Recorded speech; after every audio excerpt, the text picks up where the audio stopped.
Hello everyone. आप सभी को टीचर्स डे की हार्दिक बधाइयाँ, शुभकामनाएं।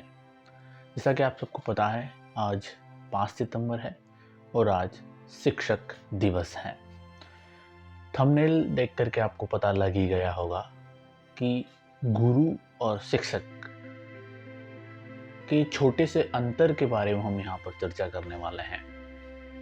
गुरु बेसिकली क्या होते हैं और शिक्षक क्या होते हैं, हम लगभग दोनों में अंतर नहीं कर पाते। तो स्पेशली जो अभी यंग एज में हैं, जो अभी स्टूडेंट्स हैं, मैच्योरिटी के उस लेवल तक नहीं पहुंचे हैं, उन्हें नहीं पता कि गुरु क्या होते हैं और शिक्षक क्या होते हैं। तो गुरु और शिक्षक में आप इस वीडियो के अंत तक डिफरेंस कर पाएंगे।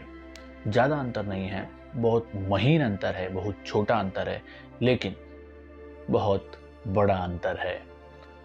तो आपने एक दोहा सुना होगा या एक श्लोक सुना होगा। दोहा है, गुरु गोविंद दोहो खड़े, काके लागू पाए, बलिहारी गुरु आपने, गोविंद दियो बताए। मतलब जो भगवान श्री कृष्ण हैं और गुरु भी हैं, तो उन दोनों में से जो साधक है वो सोच रहा है कि गुरु भी है और गोविंद भी अगर सामने है, तो दोनों में से किसके पहले मैं पैर छूं, किसके चरण स्पर्श करूं। तो बलिहारी गुरु आपने, गोविंद दियो बताए। तो भगवान श्री कृष्ण ने कहा साधक से कि आप पहले अपने गुरु के चरण स्पर्श करें, क्योंकि वो बलिहारी हैं। एक श्लोक आपने सुना होगा, गुरुर ब्रह्मा गुरुर विष्णु गुरुर देवो महेश्वरा गुरुर साक्षात परब्रह्म तस्मै श्री गुरुवे नमः। गुरु साक्षात परब्रह्म, गुरु ही ब्रह्मा है, गुरु ही विष्णु है, गुरुर देवो महेश्वर, गुरु ही महेश्वर है, महाशिव है। और गुरु वास्तविकता में यह है भी। ये श्लोक और ये दो है जो भी जिन्होंने भी लिखे हैं वो कुछ न कुछ सोच करके लिखे होंगे, राइट। तो यहाँ पे बात आती है कि यदि गुरु और शिक्षक दोनों एक हैं, तो दोनों के लिए शब्द अलग अलग क्यों हैं? आप बोलेंगे सर पर्यायवाची भी तो हो सकता है। मैंने कहा नहीं, पर्यायवाची नहीं है बेटा। यहाँ पर बेसिकली गुरु शब्द का अर्थ अगर हम देखें, शाब्दिक अर्थ अगर हम यहाँ पर जाना चाहे, तो गुरु का अर्थ होता है, गु का मतलब अंधकार और रू का मतलब अंधकार से हमें बाहर लाने वाला। अंधकार चाहे कैसा भी हो, हमारे मन के अंदर अंधकार हो या इस दुनिया में अंधकार हो, इस अंधकार से हमें बाहर निकालने वाले व्यक्ति को हम गुरु कहते हैं। अंधकार से प्रकाश की ओर ले जाने वाले जो भी व्यक्ति है वो गुरु है। सिंपल सी परिभाषा गुरु की। लेकिन शिक्षक की क्या परिभाषा होगी? शिक्षक या अध्यापक जो आपको शिक्षा देता है, शिक्षक जो आपको अध्यापन कराता है वो अध्यापक, दोनों सेम है, सिमिलर है। तो बेसिकली दोनों में अंतर करने की जब बात आती है, तो गुरु और शिक्षक में एक छोटा सा अंतर ये है कि एक गुरु जो है वो शिक्षक तो होता ही है, लेकिन हर एक शिक्षक गुरु नहीं हो सकता। मेरी बात पर ध्यान दीजिएगा, आई रिपीट कि हर गुरु एक शिक्षक तो होता ही है। अगर वो गुरु है तो वो डेफिनेटली शिक्षक है, लेकिन एवरी शिक्षक is need not be necessary to be a guru, right. अब मेरे कहने का मतलब क्या है, मैं इसे थोड़ा एक्सप्लेन करना चाहूँगा कि गुरु के जो पैरामीटर्स हैं वो ज़्यादा हैं और शिक्षक के जो पैरामीटर हैं वो थोड़े कम हैं। अब अगर हम देखना चाहें कि सर पैरामीटर होंगे क्या, तो यहाँ पर इसके लिए भी, जैसे कि आप विद्यार्थी अगर हैं, विद्यार्थी के 5 लक्षण होते हैं।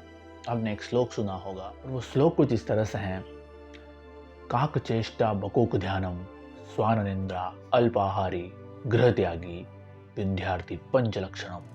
स्वाननिंद्रा, काक चेष्टा बकोक ध्यानम स्वाननिंद्रा अल्पाहारी गृह त्यागी विद्यार्थी पंच लक्षण। अब जो शिक्षक होते हैं उनके 7 लक्षण होते हैं। 5 लक्षण विद्यार्थी के होते हैं, 5 गुण मान लीजिए। 7 गुण जो होते हैं वो एक शिक्षक में होने चाहिए, नेसेसरी हैं। और वो 7 गुण कुछ इस तरह से हैं, विद्वदम दक्षता शीलम संक्रांतिर्नुशीलिनं शिक्षकस्य गुणा सप्ता सच्चेत्वं प्रसन्नता विद्वता दक्षता शीलं संक्रांतिर अनुशीलनम शिक्षकस्य गुणा सप्ता सच्चेत्वम प्रसन्नता। ये 7 गुण जो हैं वो शिक्षक में होने चाहिए।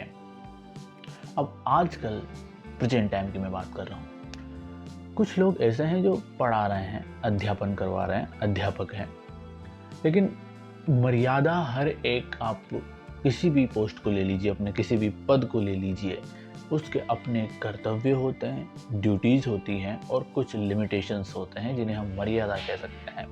तो वो मर्यादा बहुत ज़रूरी है, क्योंकि हम मर्यादा में नहीं रहेंगे तो हम इस मर्यादा पुरुषोत्तम श्री राम के देश में होते हुए अगर हम मर्यादा में नहीं रहेंगे तो और कौन ही मर्यादा में रहेगा।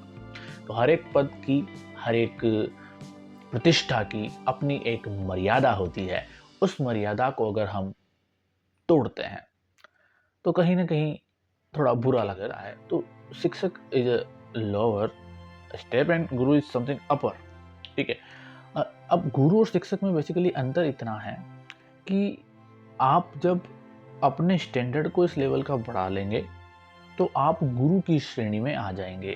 पहले आपको शिक्षक बनना होगा और शिक्षक के बाद में आप गुरु बन सकते हैं। अब हम यहाँ पर नेक्स्ट थोड़ा बात को आगे बढ़ाना चाहेंगे। गुरु जो है वो गुरु गुरु विष्णु, इनके लेवल का बताया गया है। तो यदि गुरु है तो बेसिकली हमें इतना हम सक्षम नहीं है और इतनी हमारा मैच्योरिटी लेवल भी नहीं है कि हम हमारे गुरु को जज करें। लेकिन जब गुरु आपके सामने आएंगे तो आपके मन का अंधकार स्वतः ही खत्म हो जाएगा। आप जो अपने शिक्षक से काउंटर क्वेश्चंस करते हैं, और कई बार इस तरह के भी क्वेश्चंस कर लेते हैं जो वैलिड नहीं होते, क्वेश्चन करना ही नहीं चाहिए। गुरु के सामने ये वाली चीज़ कभी नहीं होगी। तो यदि आप समझना चाहते हैं कि आपके गुरु कौन होंगे, या जब भी आपके गुरु आपके सामने आएंगे तो आपके मन का अंधकार स्वतः ही खत्म हो जाएगा। आप बस उनको सुनिएगा और आप पाएंगे कि हाँ, यही हमारे गुरु हैं। वो गुरु कोई भी हो सकते हैं। आपके घर में आपके माता पिता हो सकते हैं आपके शिक्षक आपके गुरु हो जाएं, हो सकते हैं कोई और साधक आपके गुरु हो जाएं। लेकिन जब भी गुरु आपके सामने आएंगे तो आपके मन का अंधकार स्वतः ही समाप्त हो जाएगा। गुरु शब्द और शिक्षक शब्द अलग हैं, दोनों पर्सनालिटीज भी अलग हैं।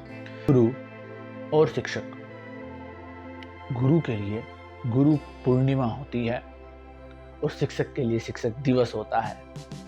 तो इन दोनों शब्दों में पहले आप अंतर करिए और आप पाएंगे, जब आप इन छोटी छोटी बातों पर ध्यान देंगे तो आप अपने आप पा जाएंगे कि कौन गुरु की श्रेणी में आ सकते हैं, कौन शिक्षक की श्रेणी में आ सकते हैं और कौन ऐसे हैं जो शिक्षक की श्रेणी में भी नहीं आते। ठीक है, तो वीडियो को यहाँ तक देखने के लिए आपका बहुत बहुत धन्यवाद। Thank you very much.